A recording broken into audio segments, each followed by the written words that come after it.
Welcome back mga kababsi. Ngayon ipagluluto ko kayo ng chicken asado.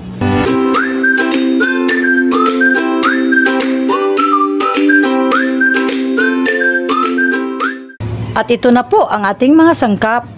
Sliced tomato, sliced onions, garlic, soy sauce, oil, vinegar, asin, oyster sauce, tomato paste, black pepper, Maggi chicken cubes, at sliced chicken. Mga kababsi, tayo na at sabayan niyo ako sa pagluluto.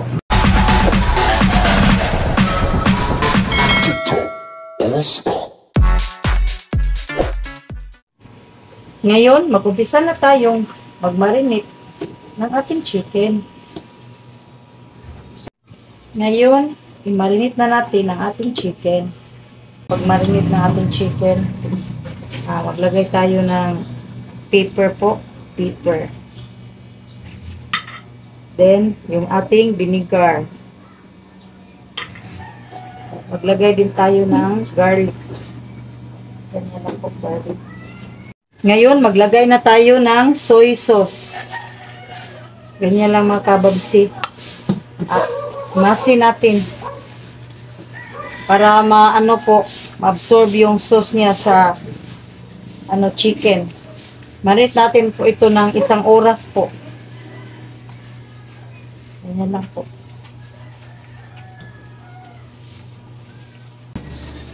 Ganyan lang po. At ilagay natin ito sa ref ng 1 oras. Ngayon, initin na natin ang ating pan para sa ating paggisa ng ating ingredients po. Para sa ating chicken asado. Ngayon, mainit na ang ating kawa po. Ilagay natin ang ating oil.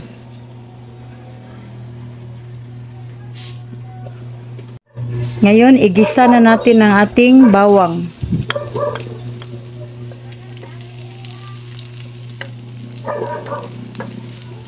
Lutuin muna natin ito hanggang magkulay brown para bumango ang ating chicken asado po.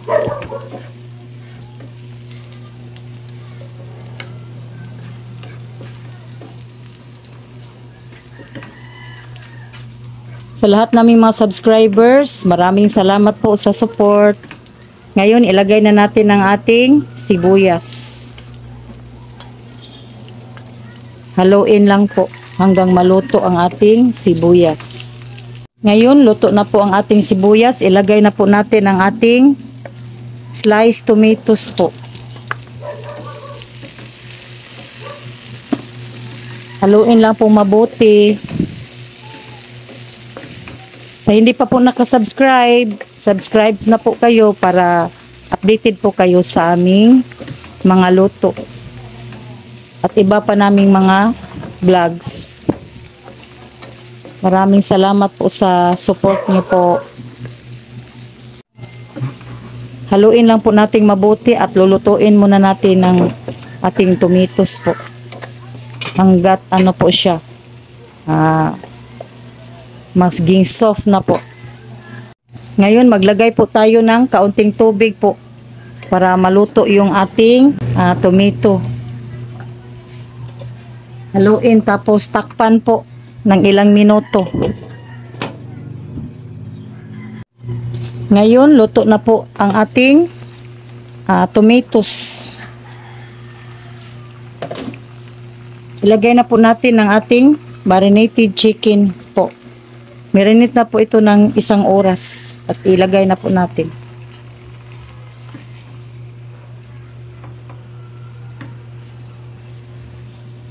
Ganyan lang po.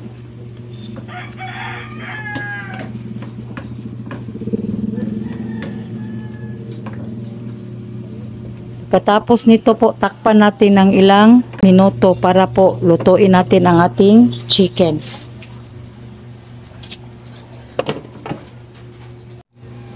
Ngayon mga kababsi, i-check muna natin ang ating chicken asado kung luto na ba siya. Tingnan natin. Wow! Ang ganda ng ating chicken asado. Ngayon, tikman natin ang lasa ng ating asado. Napakasarap. Tingnan natin.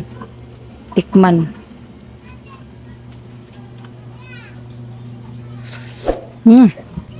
Grabe, ang sarap. Sauce pa lang, ulam na. And it's ready to serve. Kain tayo.